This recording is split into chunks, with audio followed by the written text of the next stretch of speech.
Pokémon Brilliant Diamond and Shining Pearl are a great return to form to the old games. It's not until you play these games that you realize just how often the new games lavish you with praise for the most simple of tasks.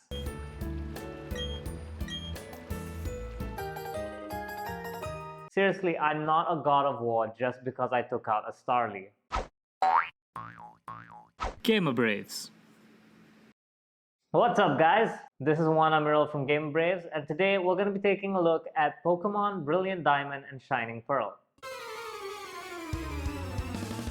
Pokémon Brilliant Diamond and Shining Pearl have taken the bold and innovative task of doing absolutely nothing to the Pokémon formula. Seriously, these games are basically a near one-to-one port of the original Diamond and Pearl, which released in 2006. If you are hoping for an Aura-style breath of fresh air that just happens to incorporate your favorite generation, don't hold your breath. This is more like yesterday's tacos. It's predictable, but hey, yesterday's tacos were amazing. It's not so bad because, Diamond and Pearl were good games. I just kind of wish they'd incorporated some sort of Delta episode-like content which incorporated Pokémon Platinum, which is easily better than the two games combined. Instead, what you've got is a very faithful recreation of a subpar experience of the Gen 4 games. I mean, heck, the game's so faithful to its predecessors that it still has the Pokétch, a feature designed for something the Switch doesn't have, which is a second screen. I really don't know why they still put this back in here because it's just awkward and clunky to use since you have to open it up in a separate menu and all you think about is how great the second screen was for the Pokemon games. That being said, I did say it's almost a one-to-one port. I mean, look, the games came out 15 years ago.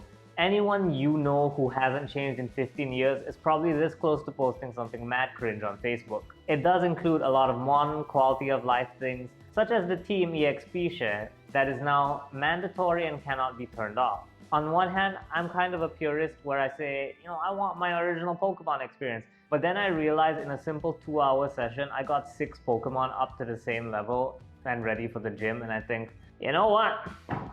This is pretty good. This feature may be pretty good. They do incorporate the new Sword and Shield feature as well of being able to transfer your Pokemon to your box after you've caught it so that, your new Pokemon joins your party immediately. Thankfully, you can turn this off. I turned it off just because I think there still needs to be some sort of tension there about catching a new Pokemon. They've also changed how HM slaves work. Before this, in previous games, you needed to have that one unfortunate Pokemon who was kind of like the kid in your basketball team who was just there because his parents had a car that you could use and you gave him a jacket and he told everyone that he was part of the team. I don't know why I'm telling you guys this story. I wasn't playing sports in school.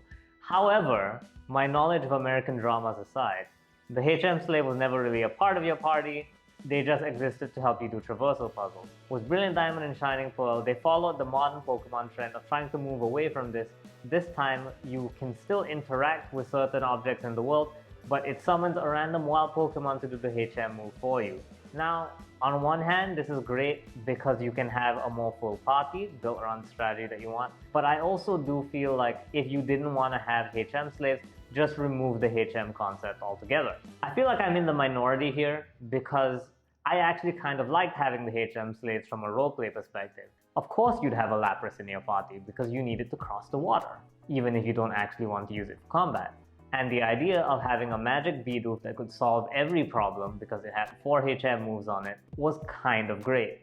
Now by putting this away, it's really just all about having 6 murderous Pokemon on your team, which can get boring if you're only playing it for story reasons. One thing about the Team XP share is that it also asks the question of what Pokemon is doing about its grinding problem. Right now, one of the new features is the Grand Underground. This is an upgrade of an old feature in the original games called the Underground. It was a series of caves placed all around the Sinnoh region that you could explore and do mini-games to get items like treasure and fossils. Now they also have Pokemon caves. These are special biomes with Pokemon that appear in them.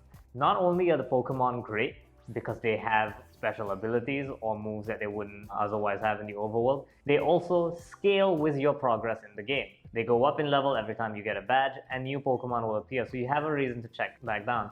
Now this is great for you Pokédex completionists out there, But it's also great for anyone looking to grind their team because they are way higher level than anything you'll encounter on the surface. Seriously, you can find a bunch of Pokemon that will all be level 40 when the current overworld Pokemon are 30 at best. It's really great, and I kind of hate that it's so good because it makes you not want to grind in the overworld. Sinnoh is a great region, and the fact that I'd rather just go down to a broom closet covered in dirt that calls itself a forest and still get better XP returns for it means that Pokemon really needs to rethink how they're going to do their grinding in future.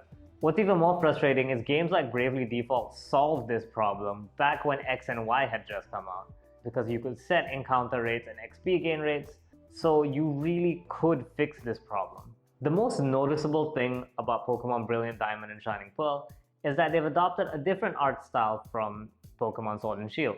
Typically, the remake follows the art style of the current generation mainline game. That's why we got Oras, which looks amazing, because it followed X and Y. In this case though, we've gone back to the chibi sprites that look kind of like the original games, instead of the full body models that Sword and Shield are doing. I know a lot of people do complain about it because they like the full body models that we got in Sword and Shield and Sun and Moon. But here's where it gets tricky. Look at this footage here. Notice how the frame rate is not broken in any way. I mean, it's not great. It's not running like 60 or anything, but this scene in any of the 3DS games, and maybe even Sword and Shield, would have caused the thing to start chugging and make a mess of the whole thing. And you know what? If the cost of that is only having chibi models in the overworld, I'll take it. Pokemon has been having performance issues ever since the series jumped to 3D with X and Y. Now we have the first game that wasn't made by the main Game Freak studio. It was instead made by support studio ILCA. And guess what? They fixed the problem. I'm no technical designer, like do not take game design advice from me, but if there is a way to solve this problem that we have had since 2015, maybe we should focus on fixing that. The other thing I really like about the art style in Pokemon Brilliant Diamond and Shining Pearl is the return to static trainer sprite. Once you start a battle, you go from the chibi to the full body model, and they do this kind of static pose similar to what the sprites did in the older game. As a former animation student, I really like this. They look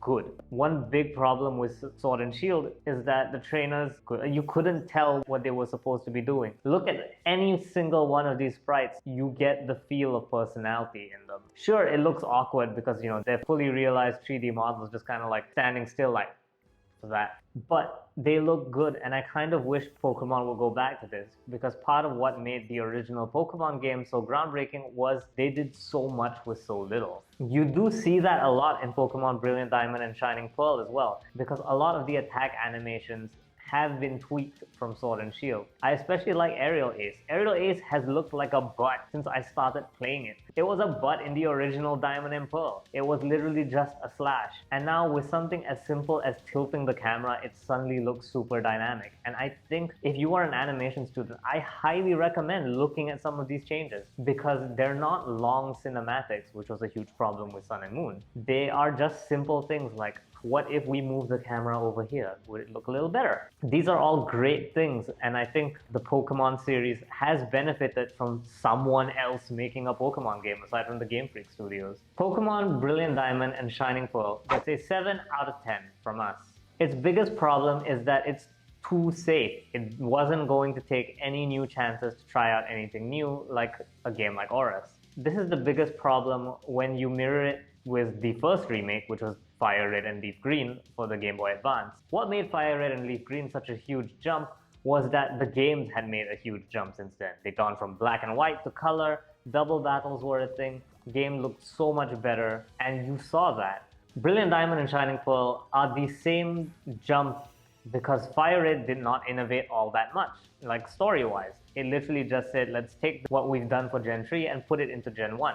And that's very much what Brilliant Diamond and Shining Pearl has done. But that's the problem. Pokemon hasn't changed that much between Gen 4 and Gen 8. And then it gets even worse when you compare it to Omega Ruby and Alpha Sapphire, because that game was not at all content to be just a remake of the Hoenn region. That was a great game because it put in new ideas like flying between islands and the legendary Pokemon hunt. Those were all great ideas that were new and put into the game, and is why I would still rather pick up Omega Ruby over X and Y or Sun and Moon.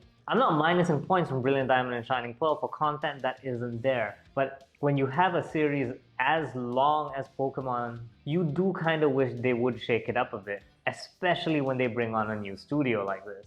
And that leaves us with the final question. Unova when? Leave your answers in the comments below. This has been Juan Amiral from Game of Braves. Take care, guys.